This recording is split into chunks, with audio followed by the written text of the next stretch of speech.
So, pangkatay yung binibenta. Target ko po, pangkatay. Tsaka dito. Bago lang? 1 year nung I March. see. 1 year. Sayang na wala kang anak na lalaki. Ako din eh. Ano? May dalawa rin po akong anak, babae din. Ah, Ilan okay. po anak niyo? Married ka na. Tatlo. Tatlo. Oo, bunso 3 ko. girls. So, Ay, ilan taon ka lang ba? 32 po. 32 ka na. Maaga ka, 26 po yata? 25. Oh, I see. Mm. Kasama natin si Glenford Torgano at andito tayo sa Tanawan. Santo Tomas po. Ay, sorry, Santo dito tayo sa Santo Tomas, Batangas. At batang-bata, 32 years old. Yes po, 30. At bakit ka nahilig sa farming? Nung una po kasi, Sir Buddy, nung 3 years ago kasi, nasa Manila ako, nag-work po. Ah, Nag-business din. Ah. Tapos, nung namatay po yung dad ko, kailangan may mag-take over dito sa ng place. business. Sakto po may 2 kambing dito, Mm. sa area na to. Oo. Tapos, nag-isip po ako ng mga pwedeng i-business pa na crayfish, ng baka ba. Hanggang nag-research po ng research. After 2 years, last year po, nag-start na ako Mag-go. mag-invest sa goat. Gusto mo bang matuto ng agribusiness, crops, livestock and poultry, aquaculture, at ma-inspire sa mga success stories? Agribusiness, how it works! As a YouTube channel, Agribusiness features entrepreneurs, farmers, organizations, OFWs, investors. However, beyond our usual content and official endorsements, Agribusiness does not engage in other business dealings with them. While our viewers and featured individuals and entities may choose to pursue business deals with each other on their own, we encourage them to be cautious in doing so. Agribusiness Connect is in its 3rd year. Join us on August 8, 2026 at Elements at Centris. Agribusiness Connect Year 3 is co-presented by Bayer. We would like to thank our major sponsors: Tate Aqua Feeds, Greenland Bio-Organic Fertilizer, All Certified Equipment Trading Corporation, Agridome Solutions Corporation, MVP Fresh Farms, Bulacan Dragon Fruit Depot, Don Ricardo's Lechon House, Sanadu Max Power, AgriMap, Amo, Ako'y Magsasakang Organiko, Adinso, and Iritech, Sugarcane and Beyond, Don Benitos. Transfer it. See you at Agribusiness Connect Year 3. Register now. College po ako, 2017. Parang, siguro algorithm po. May pumasok yung mga video nyo about goats. Aha. Tapos about... Ay, kasi nagsasearch ka na ng goats. Opo. Hindi pa. At that time. Medyo, ano na po, medyo May interest exposed ka. kasi mayroon akong college friend na magkakambing po sila. Balak ko sana bumili noon nung college. Kasi wala pa akong pera. Kasi sinasabi niya, bumili ka ng ganito, ganito yung presyo. Oo. Ino-offeran niya na ako nung time na yun. Pero wala college pa lang po. Parang wala pa yun sa budget or hindi pa yun parang kasama sa plano. But at that time, ilang taong ka lang nun? 2017, ano po, 22? Bata-bata. Graduating po. Graduating ng college. Ng time na yan. Okay. Tapos, by the way, sila Glenford, ikaw ngayon nagmamanage ng main business ninyo. Opo, may 3 kami, nung ate ko at nung mother ko, nung nawala na yung dad ko. Dalawa lang kayo magkapatid? Bali 3 po. 3. Apo. Okay. And yung main business nila ay trucking. Opo. Okay. Basically, anong ginagawa ninyo? San Miguel po, subcon din yung company namin sa San Miguel? mga ibang marketing goods nila. Okay. Tapos sa LBC po, subcon din kami for mga appliances, LG, Samsung. I see. So yun po. Yun yung Ayan.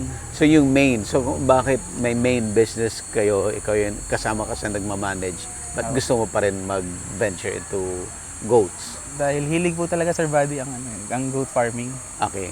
Parang every morning gusto mo laging tingnan. Yung excited ka Sir Buddy. Aha. Ayun po. Hilig talaga po yung napansin ko parang hilig siya na parang hobby Hobby. na pinag-isipan na rin pagkakitaan. Okay. So ang goat mo last year ka lang nag-start. Yes, Sir Buddy. Saan dami yung truck, Glenn? Opo. Kasi 30 years old na po yung tracking namin. Yung business. Opo. Bali ito, Sir Buddy, yung setup namin. Gumamit po ako ng asola tsaka duckweed. Oo. Kasi dati po kumukuha ako sa labas ng mga kumpay. Mhm. Tapos hindi ako gumagamit ng kahit anong concentrate, kahit anong feeds. Mhm. Pero pansin ko, kahit ilang kilo po yung binibigay naming saging nitong kasama ko po, si Jinggoy, Mhm. hindi sila tumataba, hindi nagkakalaman. Lumalaki lang po yun tiyan. Okay. Ngayon, parang kinalculate ko, nag-recalibrate ako. Mhm. Ang ano po, dapat meron din silang concentrate, Okay. pero dapat hindi mahal. Okay. So ngayon, nagsimula po ako gumamit nitong ganitong setup Mhm. dito sa katabi lang ng goat farm. Kasi ano po ang goat hindi pwedeng unlike sa baboy, 'di ba, na puro concentrate lang na feeds. Kailangan nila ng chemical tsaka biological na greens. Mhm. So kung anong pinapakita ko po sa inyo ngayon, Okay. I'm not claiming naman po na expert ako, pero ito na po yung 80% solution sa lahat ng gustong magkambing. Na yung greens nila, yung forage nila, Mm. pwede nila kunin sa ganito, sa floating plant. So, Pero ito na lang, instead of, let's say, yung mga forage, ng mga dahon. 80% lang po, Sir Buddy. Kailangan nyo pa rin ng 20% ng dahon or grass para naman sa mechanical na pag-tune ng cud ng kambing. Oh, I see. So ngayon po, Sir Buddy, So, 80% itong duckweed and asola? sa greens po, sa greens. Sa greens niya. Tapos okay. haluan ko po siya ng, pwede po nila haluan ng any concentrate. Okay. In my case po, darak po ginagamit ko. Darak. So, totally wala kang commercial feeds? Pwede rin po yun. Dati po Pwede rin. gumagamit po ako ng commercial feeds. Pero mas mura po kasi ang darak eh. Tapos nalaman ko kay Sir Arnel Corpus, yung Oh, sorry na. na-feature nyo na po na ilang beses yung grupo nila, di ba? Si Sir Arnel po kasi tawag dito. Parang isa sa mga tamang sinasabi, yung may malasakit ba talaga, sir, sa Okay. Sabi niya, gumamit ka ng agricultural byproduct na malapit sa inyo. Sa'yo, oo. Tapos nagtingin-tingin po ako, marami po palang kiskisan dito sa bae. Katabi lang namin ng bae, sir, yung UPLB.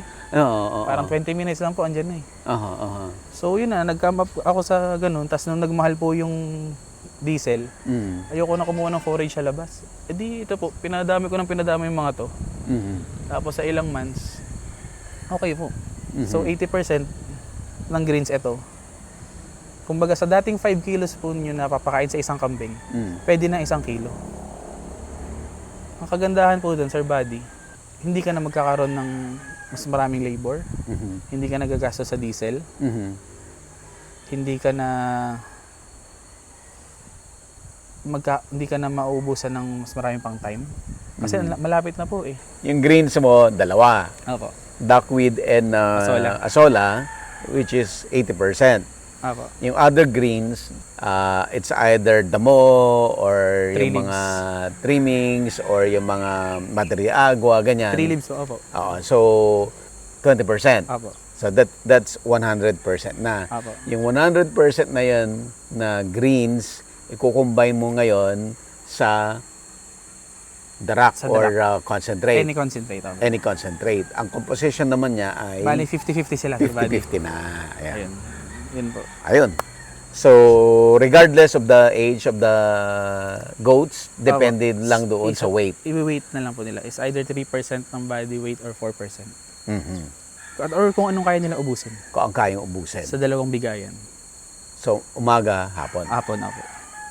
Tapos, Okay. share ko lang din, Sir Buddy. Yes. Bakit maggaganyan ka pa? Pwede naman magtanim na lang tayo ng damo dito. Oo.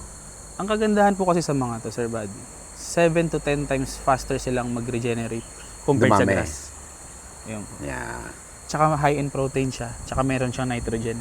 Mhm. Di ba yung iba po sa commercial feeds naglalagay pa ng non-digestive nitrogen ba yan? Hindi ko alam yung term, sir. Yung, Pero yung is pag pumasok sa loob, nagiging protein na sa mga ruminants. Mhm. So, ang katumbas po niyan is soybean meal, ipil-ipil, ano pa ba? Soya.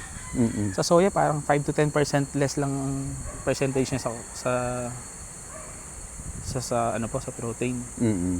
Pero ito, Sir Buddy, hindi ko man masabing libre. Pero repurpose po, yung mga gulong Yung namin mga gulong sa ng sasakyan. Opo. Basura lang yan, Sir Buddy. Yeah. Instead na ano no? Oh, ito, lumang pool ng anak ko po. Ito. Ginawa ko ng ganito. Tsaka proven, Sir Buddy, na hindi na ako laging lumalabas. Hindi na kami laging lumalabas. Dati araw-araw po. Talaga. Kasi at one time, nag-74 po ito eh. Aha. Kasi nag-business model ako dati na mag-fattening. Tapos Oo. na-out ko na yung iba. Ngayon, nung parang nakagamay ko na siya, nag-breeding na po ako. Kumuha na ako ng mga babae. Oh, I see. So in 1 year po, ang dami ko nang Eh, na-experiment dito. Tapos sabi ko nga sa inyo, Sir Buddy, kanina, yung pinakatamang pagkakambing, yung video nyo pa nung luma, yung sa CLSU. yeah, yung unang-una. Opo. So, tama lahat yung sinabi doon. Actually, ano yan, I think, if I'm not mistaken, second series ng agribusiness since nag-start yung agribusiness. Yun sa TV pa po. No? Yan sa TV pa.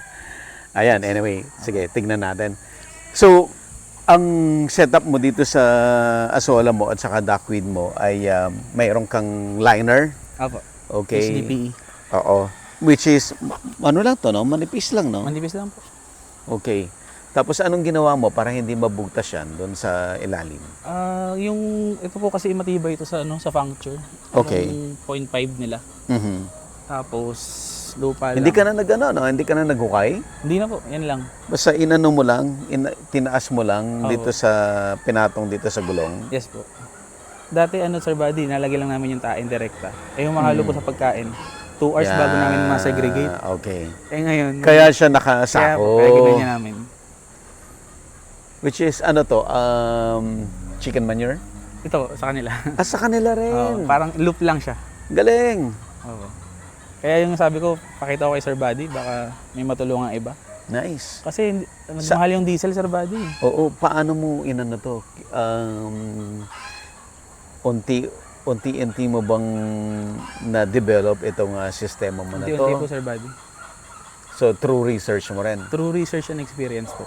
Yun nga, ulitin ko na sabi ko, Oo. yun yung tama. Dati wala po yung mga elevated na yan. Oo. Though may bubong, Oo. kakasakit, namamatay. Pero nung naganyan na po namin, halos wala na pong mortality. Tapos ito pa, nung nakita ko to, Mm-mm. sabi ko, ba, hindi ko na kailangan lumabas. Tapos search po ng search. Parang technically po, yung 5 kilos nyo na per goat na forage, na roughage, Mm-mm. 1 kilo na lang kailangan nyo. Talaga? Yung 80% mo na yung Sir Buddy, hindi ka nakukuha ng taon. Hindi ka na magkakaroon ng pagod pa sa sarili mo kung ikaw yung kumukuha. Less gastos, less labor, less time. Mm. Tapos, yung natipid ko dun Sir Buddy, yung fraction nun, kasi siguro, yung bayad lang sa tao, tsaka yung diesel papunta dun, wear and tear sa sasakyan, Mm. is hindi pa mapapantayan nung bibili ka lang ng darak dito sa malapit sa amin. Mm. So, pag kinumpit nyo po, kikita kayo sir. Di ba? Galing. Dahil agribusiness nga to. Oo.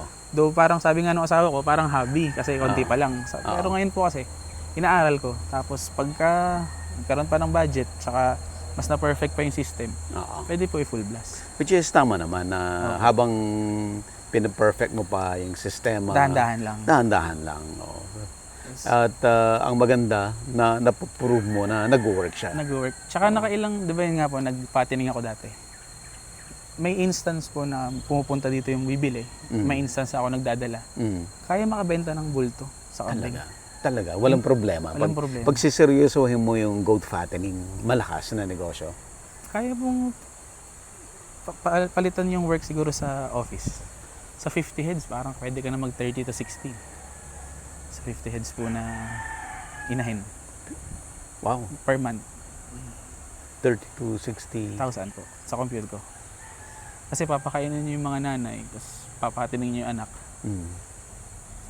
Tapos pagka may 100 heads ka, yun po target ko at least 100 Pero heads. ngayon na nag-venture ka into breeding, ano ang business model mo? Nagbago, hindi na fattening o breeding na Total o na po. Buo na. breeding and fattening pa rin? Breeding to dulo na ako. Kasi mas, makakat yung cost, yung kita mo pagka puro fattening. Aha. Kaya binuo ko na po yung, Oh, I see. mas bagay po sa goat ang buo. Okay. So, mas maganda na buo rather than breeding lang or fattening, Fattening lang. lang ako. Yun pong Buong loop napansin ko talaga. At ang maganda, ang nakakatuwa dito sa setup mo, kagaya ng sinabi mo, puro recycled lang. Opo.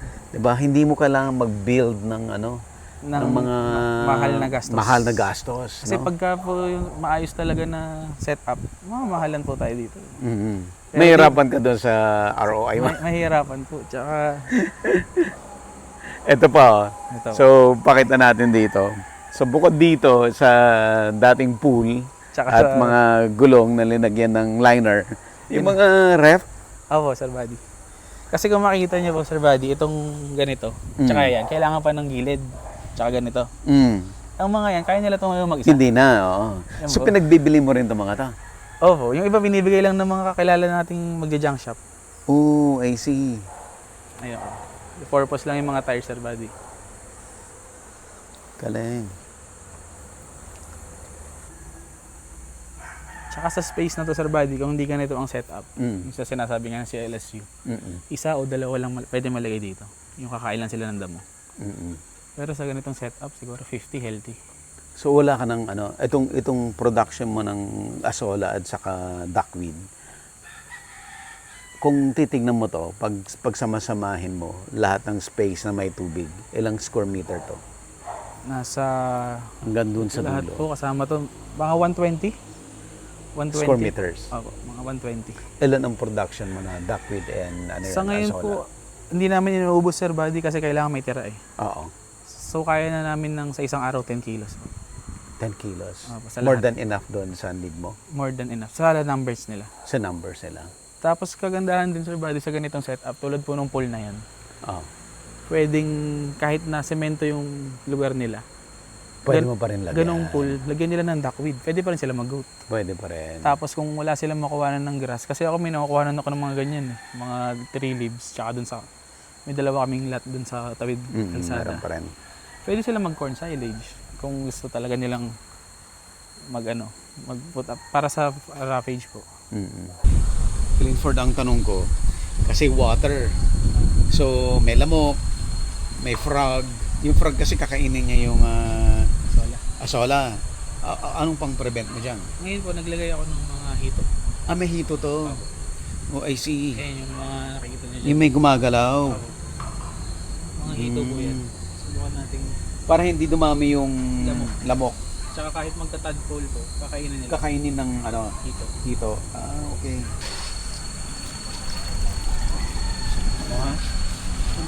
Meron?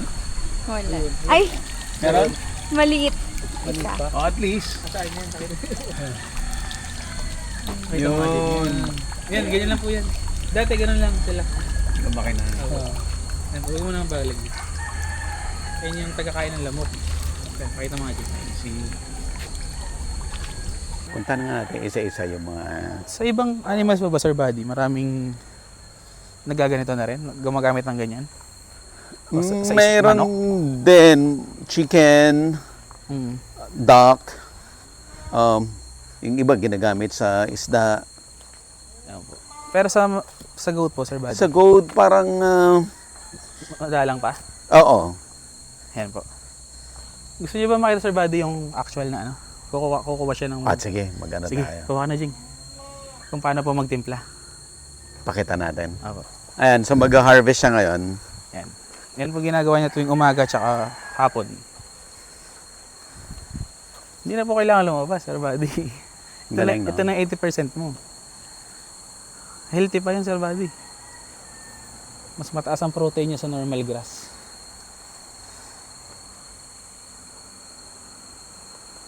Parang ikaw nga lang ang nakita ko pa lang na Ganyan. gina-maximize ito for goat. Oh. Nung nagmahal po yung diesel, sabi ko, ano kaya yun? Kasi talo na, kung kukuha pa rin ako lagi sa labas. Ayan po pala, Sir Buddy, si Jinggoy. Dati pa naming tao sa baboyan. Dati may 54 heads kami na nanay eh. Ngayon wala na. Wala na po. Na-apektuhan din ng ESF. Hindi po. Naapektuhan siguro ng presyo ng... Ang Mababang presyo, Nag-decide po kaming magkakapatid tsaka nanay ko na itigil na. tigil na. Ayan po. Ayan ito, Sir Buddy. Oh. Yan, ilang kilo na yan? Ilang kilo na to, Jing? 2 kilos. 2 kilos. So, kailangan mo ngayon 5, no? Ayan po, Sir Buddy. Iniisip ko nga, baka pwede rin siyang roughage eh. Kaso ayoko namang itodo. Kasi okay na yung may ano ka pa rin. Parang security ba? Na may fiber pa rin sila sa grass tsaka sa tree leaves. Ayan po. High in protein siya. Tsaka mabilis dumami sa tabi lang po ng goat house. Pero Glenford, anong degree mo sa college? Marketing management. Marketing. So, nag-work ako ng sales nung una. Tapos nag-business ako ng tubigan. Tapos nag-business ako ng Tubigan? restaurant. Opo, sa Manila. What do you mean? Sa may Water Sampaloc. station? Opo, water station. Oh, okay. Tapos nag-business din ako ng Samgyeopsal noong 2021. Oo. Resto. Opo. Nung bago mamatay yung dad ko, magkakaroon sana ako ng pansitan sa malapit sa NU. Sa Manila. Opo. Kailangan ng dito, tao eh. Anong cause ng death ng daddy mo? Complication po sa diabetes. Bata pa siya. Bata ko. Ilan taon? 53. Okay na yan? Para sa kanila? Sige. Sige, haluan Okay. mo na nung... So, tingnan natin. So, hindi naman siya ganun kaganda tingnan, sir, body. Kasi parang mga recycled materials. Pero yung purpose naman niya, Yan. na ano niya. Konti pa lang po pala nagma-maximize niyan for goat na, sir, body. Wala akong nakikita eh. Di ba? Lahat ng goats na napunta natin, walang gumagamit ng duckweed. Tsaka asola. Nakakatawa nga, sir, body, kung paano ko yan naisip eh. May luma akong aquarium, siguro 3 years na dito sa may kusina. Oo. May nakita akong duckweed. Ano to? Pwede kaya itong pagkain ng goat? Yun na, search na po ng search. Tapos nag-come up na sa, pwede pala itong greens. Tapos, Alilinisin mo pa yan, Kuya Jing? hugasan. Kumbaga, sir, body, sa space na to, yun nga, sir, yun yung pinaka-ano dun eh, imbis na damo. Okay din damo. Pag damo kulang, no? Hindi mo Kulang po sa mapuproduce kulang to. sa punch, sir, body. Kulang din sa production. 7 to 10 times yung bilis niya eh. Though kailangan pa rin yung damo, Sa CLSU, hindi rin minention to, no? bago yan, sir, body. Bago po sa Pilipinas, itong pinapakita ko sa inyo. Pero, disclaimer lang po, the best pa rin yung may malaking space, sir, body. The best pa rin yun. Pero kung may maliit kang space, tapos gusto mo mag-goat, hindi kasi pwedeng feeds lang eh. Pwede kang mag-ganito. Sa ibang bansa, sir, body, ginagawa na nila. Ito. Opo. Tapos, Like anong country? mga African country po yata. Okay. Pero hindi ko siya suggest sa cows. Kasi ang cow, mas malaki yung requirement nila eh. Parang bagay siya sa goat. Kasi ang goat, small amount, pero may punch, nutrients. Yan na yun. Tapos yun nga, sabi nga ni Sir Arnel is agricultural byproduct. Darak po. Tapos yung target ko naman is hindi yung mga breeding na mataas po yung presyo. Hindi mahalang darak. Mura po. Murang darak. Mababawi niyo po siya sa ilalaki ng kambing. Hindi pa kayo pagod, sir, buddy. Hindi niyo pa kailangan ng malaking lupa. Like itong, ano mo ngayon, itong area mo for goat, ilang square meter? More or to less, lang? 500 lang po ito, sir. Kasama na itong duckweed, no? Oh, maliit lang to, sir, buddy. Isa o dalawa nga lang to, sa traditional na pakawala lang. Basta sa mag-advise ko lang po sa gustong mag-try din ito, huwag nilang alisin yung greens, yung tree leaves or grass. Andun pa rin. For the fiber roughage ng goats nila. Kasi yun yung pinagkaiba niya sa baboy eh. Mm. Tsaka yun pala, sir, buddy, bakit ako nagkambing?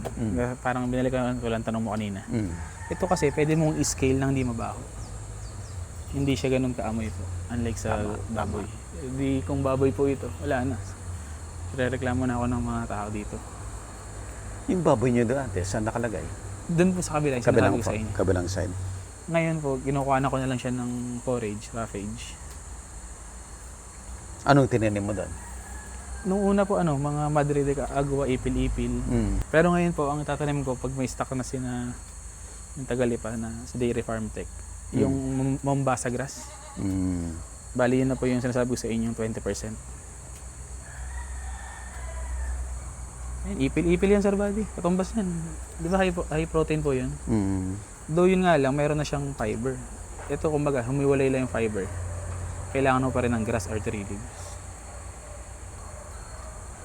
Saka siguro Sir Buddy, kung hilig mo talaga, tapos Pero yung ano mo, yung base doon sa ano mo, study mo at saka experience mo Apo. using this, anong performance ng kambing? Mas ano po sila, dati mga payat, tapos malaki lang dyan. Mm. Ngayon mas compact sila. Mas ano, para silang concentrate na yung mamahaling concentrate sa Talaga? sa baboy o sa kambing. Mamaya pa pagka Mamaya makikita para naman makita natin. Kasi natry ko rin po yung sabi nila, huwag ka bibili ng feeds, huwag kang gagastos ng pagkain. Mali po pala talaga yung, mali yun sa goat. Hindi pwedeng puro damo lang.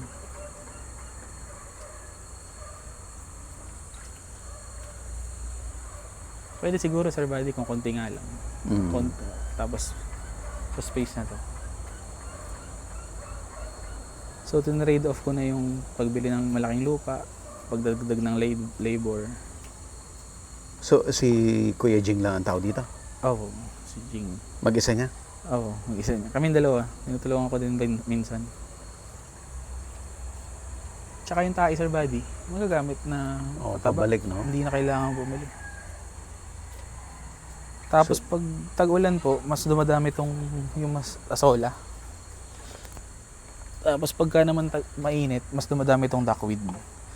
Bali kung meron kang So, dalawa. combine mo na talaga sila in ano, Oo. sa the same pond. Tulad ngayon po, di ba medyo makulimlim na. Mm. Mas lumalaki na itong mga to, itong asola. Oh, I see. Doon andyan pa rin yung duckweed.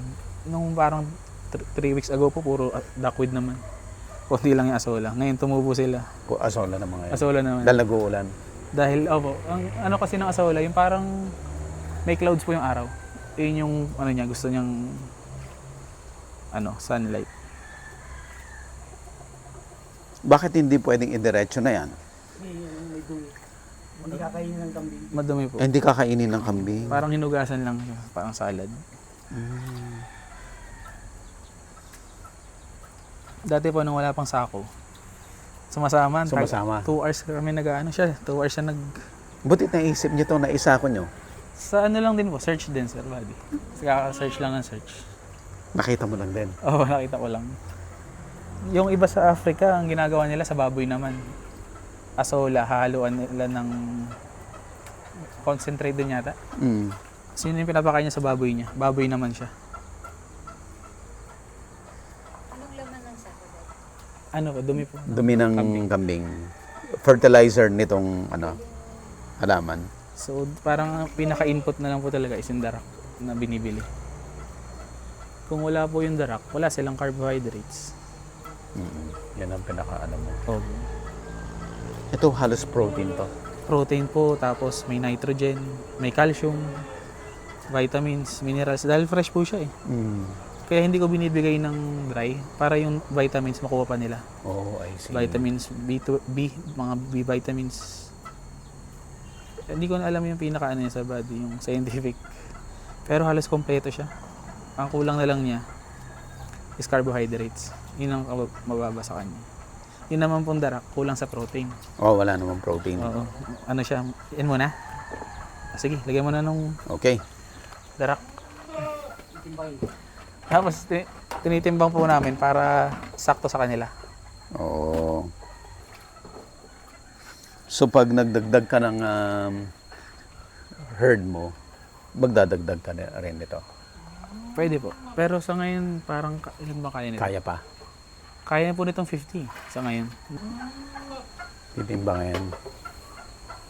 Ilang kilo? 3 kilos. Okay, so 3 kilos. Tapos lalagyan niya po ng Dadagdag tayo ng darak. 3 kilos din. Pakita ko lang sa... Ito po yung ginagamit.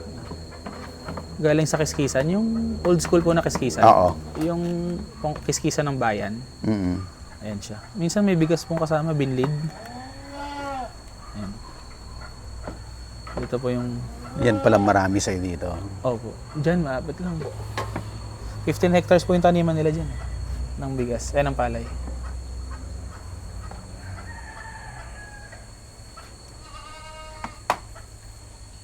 Okay. So this time, hindi tayo maglalagay ng ng 3 leaves. Hindi, hiwalay po. Ayun yun. Hiwalay. Hiwalay mong ibibigay. Hiwalay po. Hindi na ihalo sa ganyan. Oh, I see. Noong una nga po, naniniwala ako na kaya na niyan. Mm. Pero ayoko pa rin i-risk. Huwag natin i-risk kasi may studies na kailangan talaga nila ng long fibers eh. Oh, I see. Pero at least kumonti na. Kumunti na po. Kumunti 80% na sir body. Dito na. Katumbas na nun, labor. Oras. Yung oras po pala, yun yung ano dun. Pagod pa.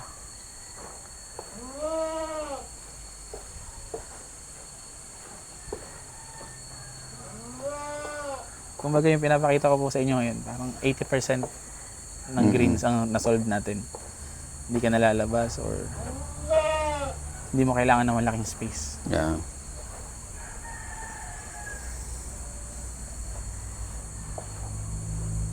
So yung business model mo, magbe-breed ka Opo. ng ifa-fattening mo. Opo. Hindi ka magbe-breed para ibenta mo.